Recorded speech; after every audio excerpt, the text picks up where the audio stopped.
Siyabingelela sinamukele ekhaya lapho sichaza khona amaphupho.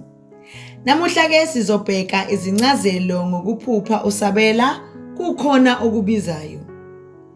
Ukuphupha usabela kukhona okubizayo ungenakho kwesaba noma ukuthuka. Usabela kahle nje ngaphandle kwezinkinga.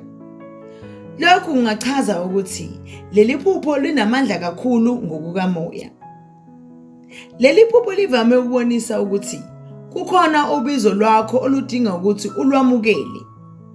Njengoba usabela ngaphandle kokwesaba, kungasho ukuthi wena usuqalile ukuvuma, ukwamukela, futhi uyamukela ukuthi le ndlela ingeyakho. Lokhu kuwuphawu lokuthi usuvele ugxilile endleleni yakho kamoya. Ukusabela ngokukhululeka ephusheni kungabonisa ukuzethemba nokuthi awesabi, futhi usulungele ukubhekana nezinguquko noma umsebenzi omusha owuthathayo. Leli phupho lingaveza ukuthi kufanele ukhule ngokamoya, uthobele ubizo lwakho, futhi ungabusangabaza ukulandela indlela yakho kamoya. Abanye abantu ke bayaphupha bebizwa kodwa besabe noma bethuke bengasabeli. Kodwa wena uphuphe usabela.